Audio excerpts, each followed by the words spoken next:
Hello, my name's Beth and I work at the Desmond-Fish Public Library, and since you can't come in to do crafts, I'm going to show you how to do some simple paper crafts from home with things that hopefully you can just find laying around your house. The first one I'm going to do, and the one I'm going to do in this video, is how to make a dahlia out of book pages. So it looks really impressive and complicated, but it's actually pretty simple, and I'm going to break it down into simple steps for you.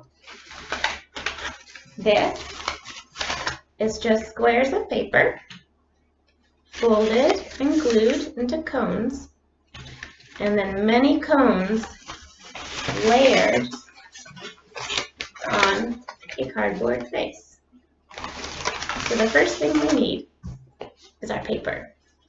I used an old paperback book, and I like using a paperback book because if you get an old one and you really do what you shouldn't do with library books and you fold it, here, I'm going to let you see what I'm doing. You fold it back, you could actually just peel off the pages. So that's what I did to make mine. That way I have lots of paper.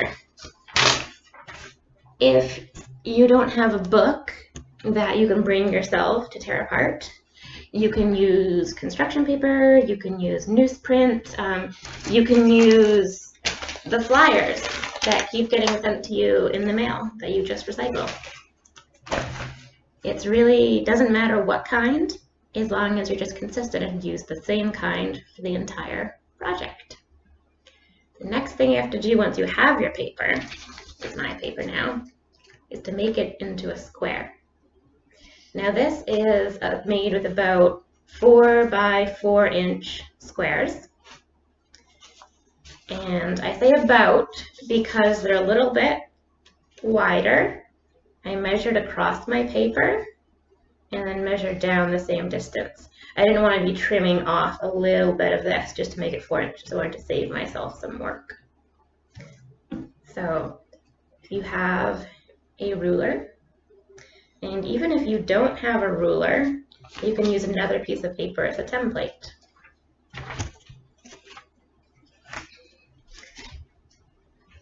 And I should have got a pen before this. I'm going to do that now. I have found a pencil, thank you for bearing with me, and I'm going to show you how without a ruler you can measure and cut a square.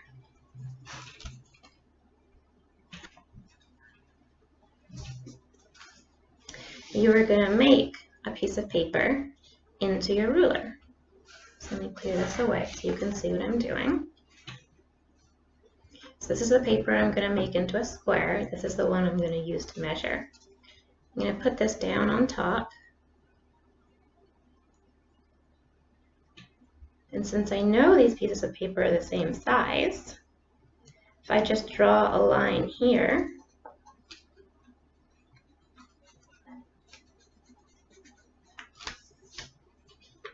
at the edge of this page, I know that this distance and this distance are the same, and therefore I have a square. Now what I would recommend doing once you have one is to just be really careful and make one really nicely done and use it as a template, then you don't have to do more measuring. So when I did it, I made myself a template and I just put it down on the paper I was using, made the line I was going to cut, and then I realized that I could cut several pieces of paper at once. So then I would layer them up and snip and get several squares at once. If you have a paper cutter, this will make it go much faster. Or if you have a cutting mat like this, which some people have for arts and crafts, or you might have a cutting mat like this for sewing projects. If you use a cutting mat, a ruler, and an X-Acto knife, it'll also be faster. I left all those things at work, not realizing I wasn't going to be back. So I just used a piece of scissors, a pair of scissors. It takes a while, but you know, I've got time. So I am going to pause it for everyone to have time to cut out their squares. I used approximately 102 for this, and I would recommend doing more than that in case you make some cones that you don't like. Okay, happy cutting. Okay, now that everyone is done cutting out their squares, I'm going to show you how to roll them into cones. And one thing I did that I think looked really nice is I chose to use the same corner to be the top of my cone on each one because I liked that difference that it made, the little border of empty paper next to the text paper. You're going to take the two opposite corners and you're going to fold them over each other. You can see my thumb's in the way there. Just tuck these two corners. I put one over the other so it was a cone shape. Don't worry if the bottom of your cone isn't all the way closed because it will be hidden. So now we have to attach this somehow, so when I let go it doesn't fall apart. I made mine with a hot glue gun. Let me see if it's hot yet. There we go. If I use a hot glue gun, I always make sure I put something down so that when it's just sitting there and if glue drips out, it doesn't damage anything.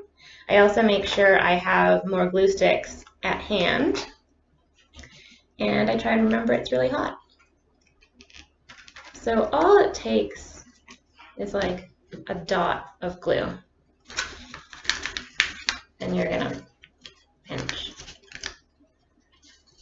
So I'm not gluing the whole side, even though you could if you wanted to. I'm just putting a dot and then holding it. If you don't have a hot glue gun at home, you can actually do this with a stapler. You slip the stapler in here and you go ka-chunk. Or you can do it with a piece of tape or a glue stick. It's really just about making this cone shape. And if your cones don't look just like mine, do not worry. Here I am, folding edges over. Sometimes once I have them over, how can I show you this? I then sort of fiddle and adjust. I like, because I am kind of particular, to have the bit where the two pages cross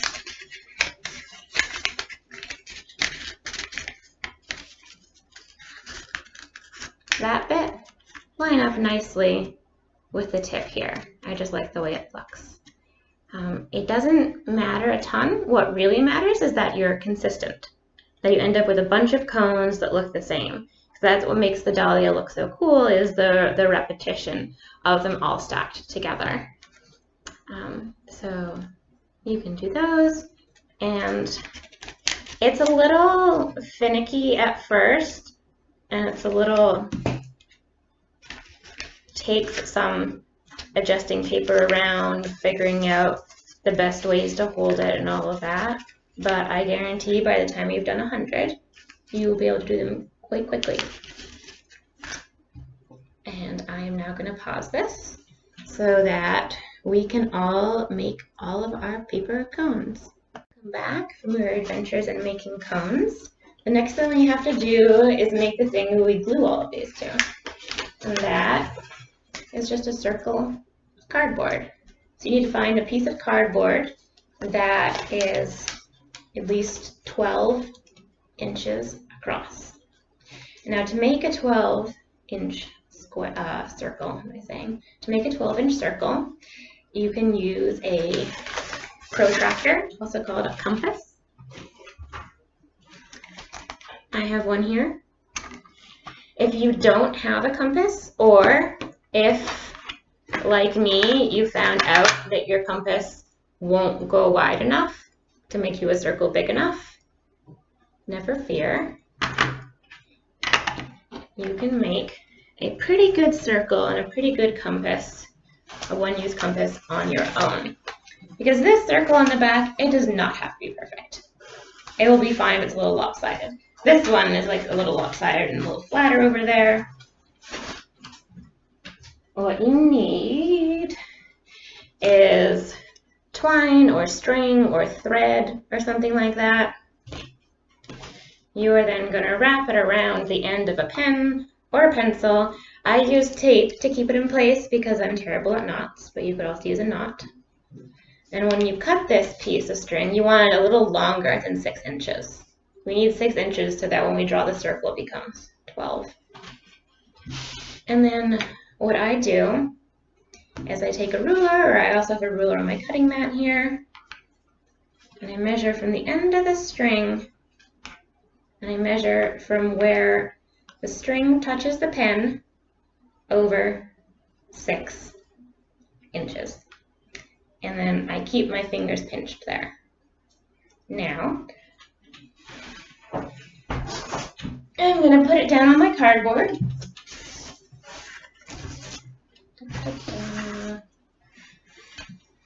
And about where I think the middle is. So I'm still pinching the same bit. I know that between here and here is 6 inches. I'm going to mark where I'm going to have my middle so that I can go back to it, which I didn't do my first time around and made things harder. I'm going to hold my pen upright because that's the position it was in when I measured it. If I put it at an angle, you can see I'm further out. Angle this way, I'm closer in. So I'm just going to try and keep it at the same angle and pinched in the same spot. I'm going to use it to guide me.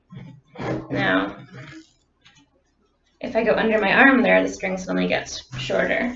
And this is why you keep your ruler close at hand. Don't worry, you just do it again. You measure, so it's 6 inches. I have it pinched here. I know where my middle is because I marked it, and I'm just going to put my thumb back on my middle there. Yeah, and you can see how my line has started to creep in.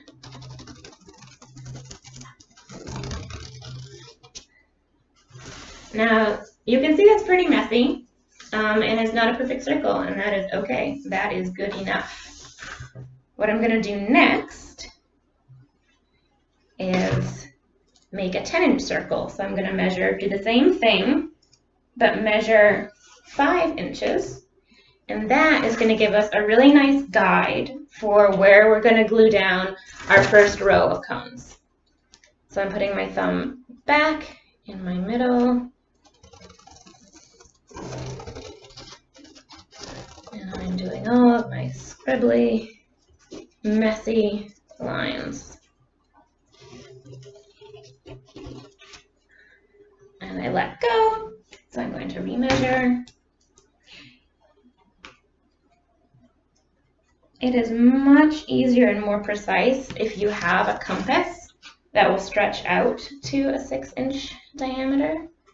If you do not, you just have a little patience. This will get the job done.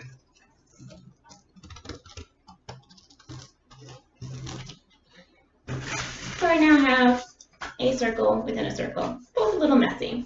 I'm just going to now cut out the big circle. Again, if you have something to put underneath to protect your surface and an X-Acto knife, that will work really quickly. I am going to use scissors that I dropped on the floor.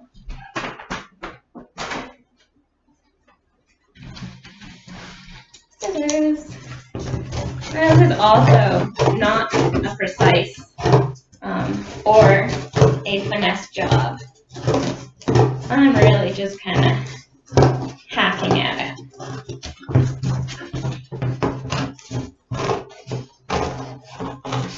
It is not going to be a pretty circle. It is okay, so no one's going to see it now.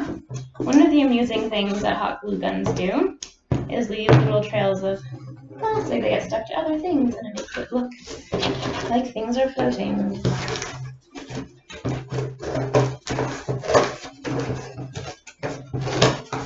Now what I could have done to make this slightly easier on myself is trim the piece of cardboard so it's just the circle, and then I would have been easier to cut this curve here and it wouldn't be quite so mangled looking. But again, this is going to be the back that no one ever sees unless you want to show it to them. And if you hang it on a wall, no one will see it at all.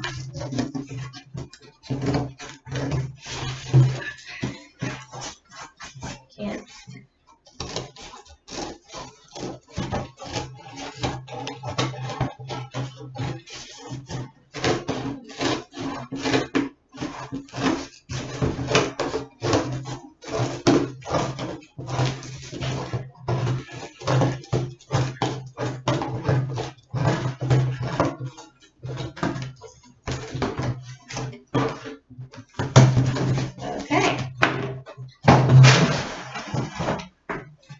There we go. I now have what is roughly a circle that is also roughly approximately 12 inches across that sort of has another circle about 1 inch inside it. And this is good enough. Like I said, it does not have to be perfect. I'm going to put that down for you. Now this next step is going to be easiest with a hot glue gun because it dries fast and sort of sets fast. But if you had something underneath, you could probably still just bang some staples in. So I am going to, here's the best place to show you. Here, I guess. I am going to take my first cone. I'm going to put the bottom of the cone right on the line that I made. So I found putting the glue on the page worked best for me. And putting it down, and boom, first petal. Now I like to space things out beforehand, so I did the opposite sides first. Honestly, you can just wing it if you want to, and that will be fine.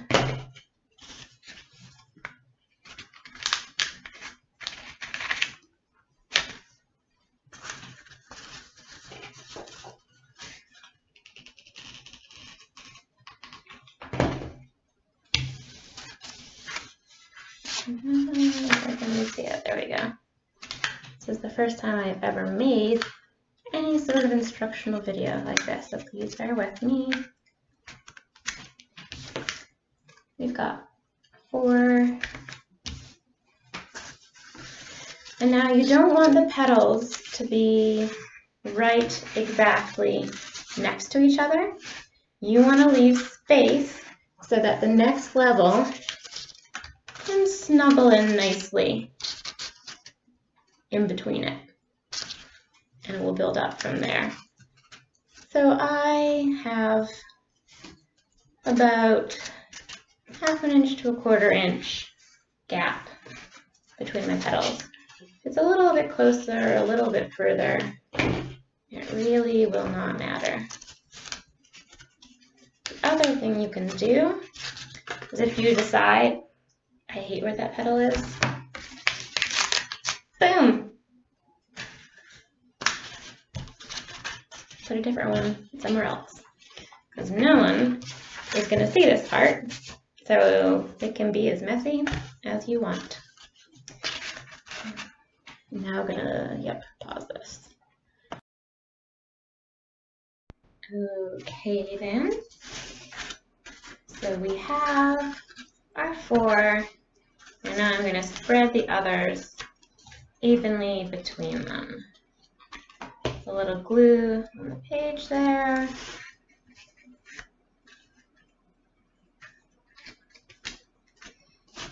And I'm having the tip hit the second circle and leaving a little bit of space between each one. I'm just gonna go all the way around.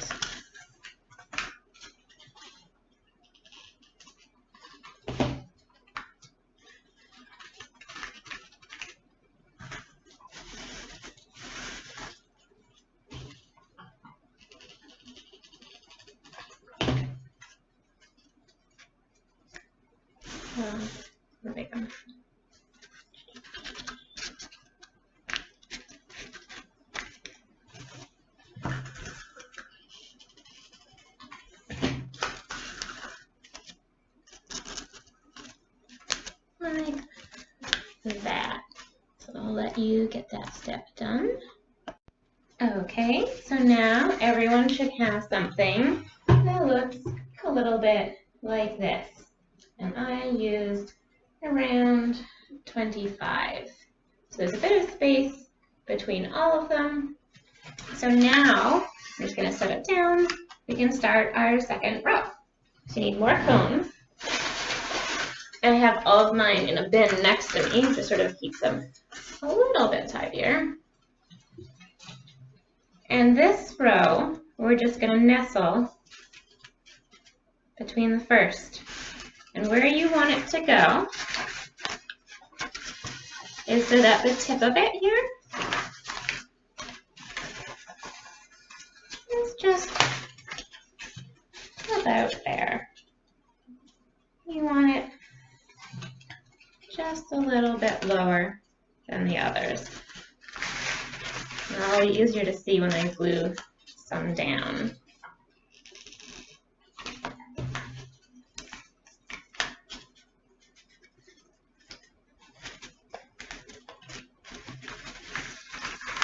So I put the tip sort of just a little bit above where this V is. There.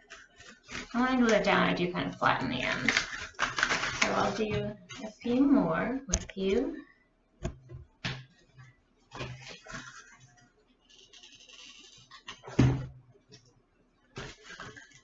This is the part where I have to remember that hot glue is hot.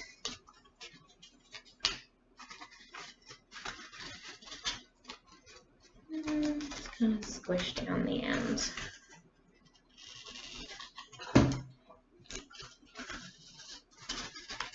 Now, like every other step so far, this does not have to be precise, does not have to be exactly like mine.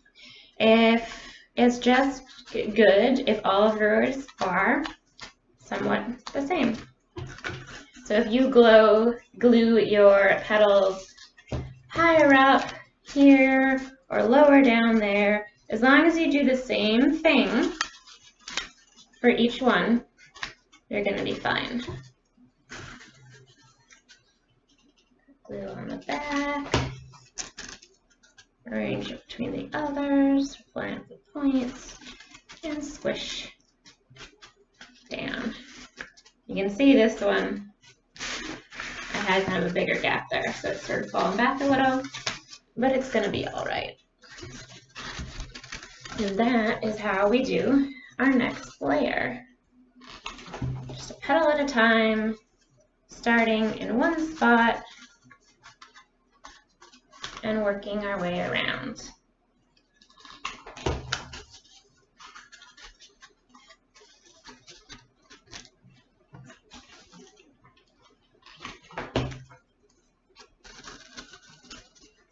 Just a petal at a time. And you start to get the second row.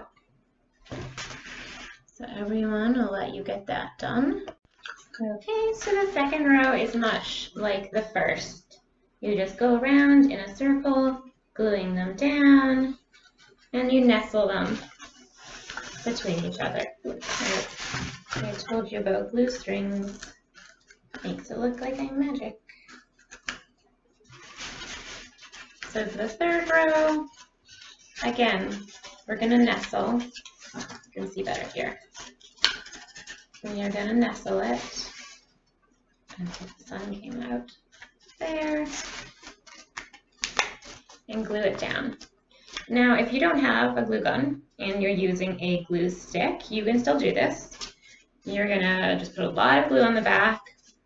You're going to put it down, and you're just going to hold it to let it set for a while, and then do the next one. And then you might want to pause between every row just to give the glue set a chance to really set so things don't start falling off on you. If you're doing tape, you can make a little loop of tape on the back and stick it down, or because you aren't going to see this part, you can just put a piece of tape over it. But hopefully you have access to a hot glue gun, because that makes it much easier. And so we start the third circle. And I'm going to pause this again so that this video isn't endless and you don't have to watch me just gluing paper. So I'll see you all when you are done your third row. Okay, I have now started my next row. And it will take fewer to do each row as you get closer and closer in. Grab some more petals. And again, I'm lining up the tip of this petal just in between the others, just so it nestles right in. You may find that you start gluing down more and more of this as you go.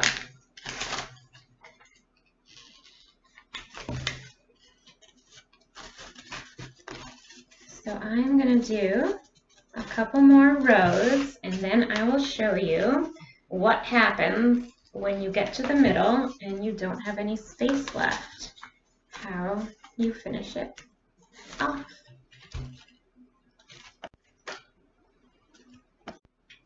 Okay, so I had a bit of a whoopsie moment because I did not do what I advised you to do and count out your pages, and I ran out of petals. So I had to cut more and then glue more.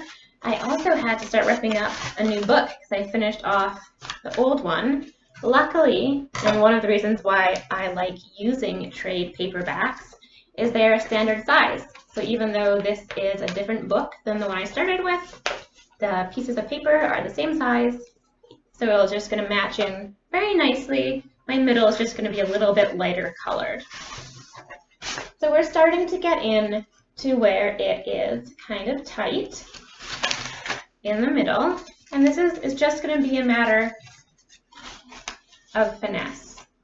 And what I like to do is just sort of without glue, take my petal and lie it down and sort of just notice with my hand. Let's see if there's a way I can do this where you can see what I'm doing.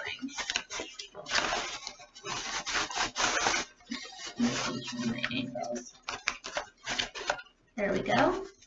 So I'm putting this petal in here, and then I'm seeing, you know, if its top is going to be there, its bottom's going to be there, and I'm just sort of making a little crease. Like that. So now I have a little petal with a crease on the bottom. And I find that helpful once I get into the middle. That's really tight because I can put glue on the bottom, and it's much easier to just with one finger stick down and hold than it is to try and maneuver everything.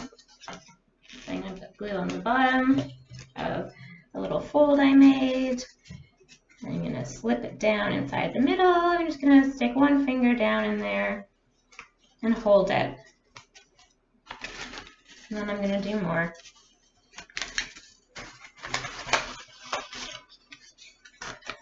So take a petal, find about where you want it to be. That's about where I want my top to be.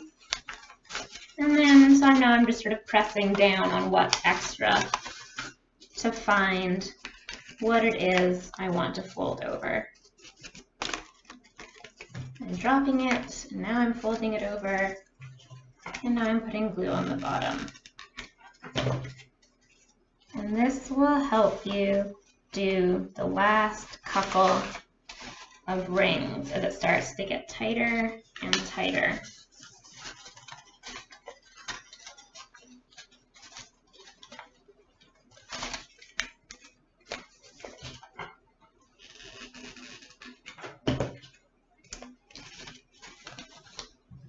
Thank you all for bearing with me.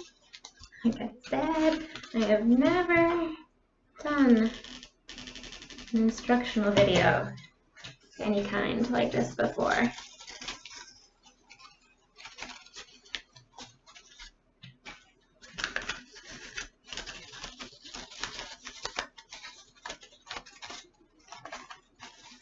Let's see if you can see it better. I do it with this hand. Or with my fingers will still be in the way. It gets tighter.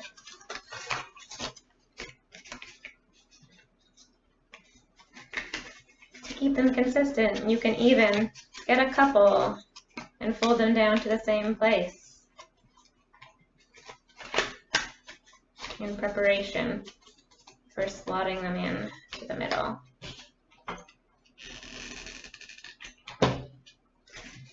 This is the part where I think it would get pretty challenging if you were using a stapler or if you were using tape. So if you do make one using those successfully, I would love to hear about it. And you can find the Desmond-Fish Public Library on Instagram and on Facebook and on YouTube. And while everyone is stuck at home, including the staff, we are going to do our best to keep making content for you and things you can watch and do at home that are a little bit of a taste of what you would be doing if you were at the library with us. So I'm getting really close to the middle.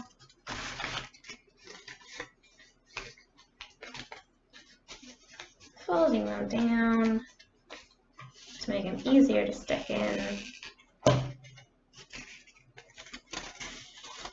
Sort of slotting it down in there. And there's still room for a couple of my fingers to get down in there and push down to make sure it sticks. And now I'm down to this teeny tiny spot in the middle. I'm just going to stick one. So I'm going to glue it down. I'm probably going to fold it so it's a little shorter. And then I can sort of, without glue, put it in there and see what it looks like. Take a peek, see if I like it, see where exactly I want it to go, fiddle around with it. Be a little fussy. I have decided that I like mine right there. It's got lots of these spider webby like sticky glue things. And there we have it. A completed paper dahlia made out of book pages. So I hope you enjoyed, and I hope you enjoyed following along, and let the library know if you completed the craft. We are also going to be doing virtual story times with Miss Mary on Monday, Wednesday, and Friday at 1 o'clock. And we'll be doing further craft videos on Thursdays at 6. Hope to see you then.